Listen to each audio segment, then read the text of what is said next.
My name is Rachel Bennett. I'm 29 years old, and I live in Denver, Colorado. 2 years ago, I thought I was about to marry into a family that would finally make me feel like I belonged. But on the night of my rehearsal dinner, in front of everyone I loved, my future father-in-law stood up and called me a mistake his son was about to make. I still remember the silence in that room. The clinking of glasses stopped.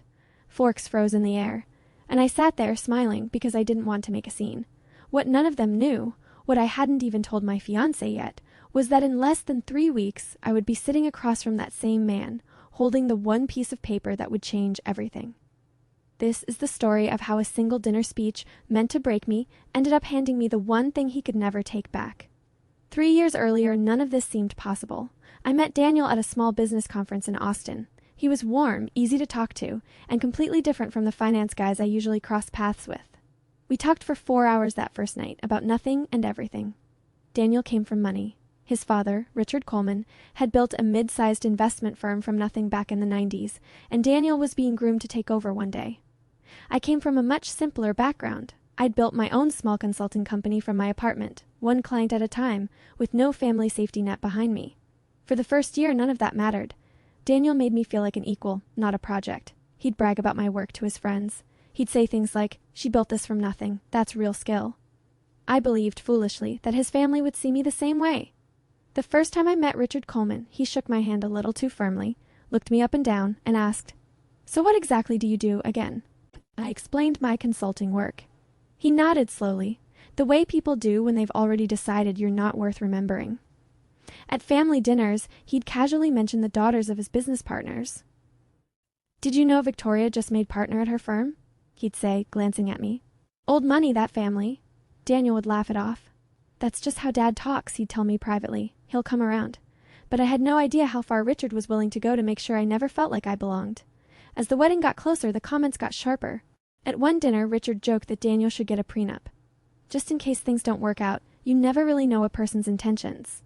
He said it while looking directly at me, smiling the whole time. Daniel apologized after. "He doesn't mean it like that," he said. "You know how he is with business. Everything's a negotiation to him." I wanted to believe that. I wanted so badly to believe that once we were married, Richard would finally see me as family instead of a variable in one of his deals. That's when everything changed, the night of the rehearsal dinner.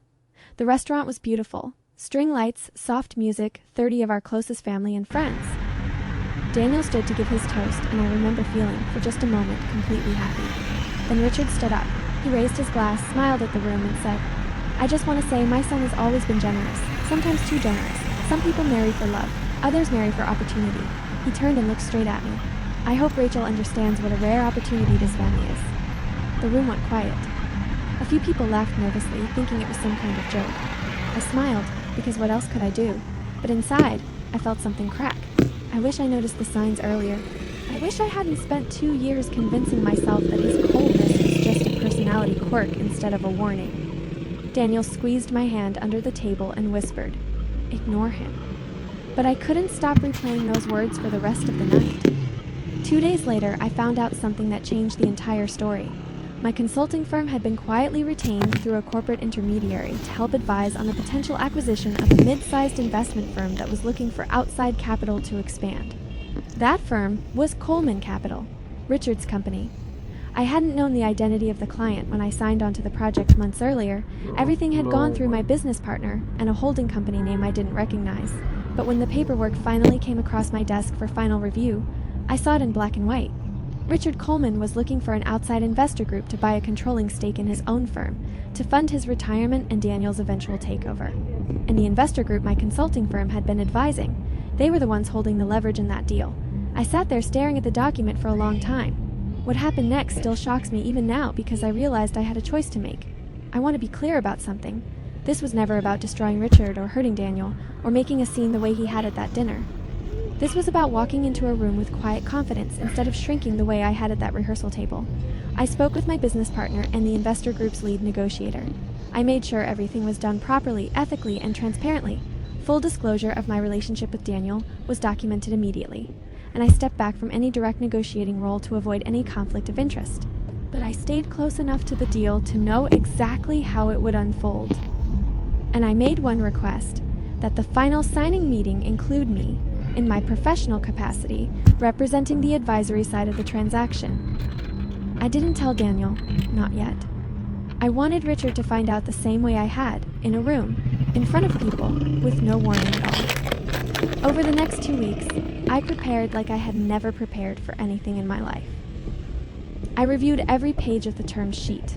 I understood every clause of the buyout terms, the vesting schedule for Daniel's future equity, the conditions Richard had negotiated for his own exit. I dressed the part. I practiced staying calm, no matter what was said in that room. Daniel noticed I was distracted, distant, quieter than usual. "Is everything okay?" he asked one night. "Everything's about to be very okay," I told him. He had no idea what I meant. Neither did I, completely, until the day of the signing arrived. The meeting was held in Coleman Capital's own boardroom, the same building where Richard had once asked me dismissively, "So what exactly do you do, again?" I walked in with the advisory team, folder in hand, and took my seat at the table. Richard looked up, confused at first, then his expression shifted as recognition landed. "Rachel, what is this?" "I'm here in my professional capacity," I said calmly. "I've been advising the investor group on this transaction for the past several months." The room went silent, the same way it had at the rehearsal dinner, except this time, I wasn't the one left speechless. Richard's lawyer clarified the terms of the deal for the room.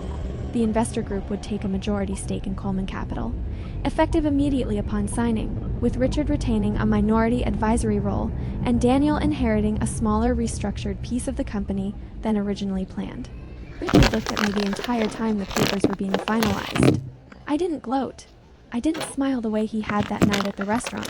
I simply said, "I hope Daniel understands what a valuable opportunity this partnership is." He signed the papers without another word.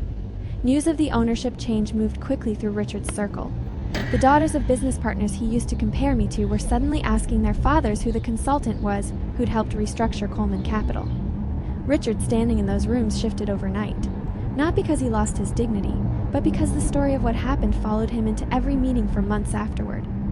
Daniel was stunned when he found out. He confronted me, hurt that I hadn't told him sooner. I explained everything, the confidentiality requirements, the conflict of interest disclosures, the reason I'd kept my distance from the negotiations themselves. It took time, but he eventually understood. And more importantly, for the first time, he stood in a room with his father and said, "You don't get to talk about her like that again." Richard never apologized directly, some people never do, but he never made another comment about opportunities at a family dinner again. Daniel and I got married 5 months later than planned in a much smaller ceremony, with people who actually respected both of us. I think about that rehearsal dinner often, not with anger anymore, but with a strange kind of gratitude. Because if Richard had simply been kind to me from the beginning, I never would have taken that consulting project so seriously. I never would have ended up in that boardroom. Sometimes the people who try hardest to make you feel small are the ones who end up teaching you exactly how much you're worth. If someone in your life has ever made you feel like you needed to earn your place at the table, remember this: you don't have to shrink yourself to prove anything to anyone. Sometimes, the best revenge isn't loud. It's just showing up, prepared, and letting the truth speak for itself.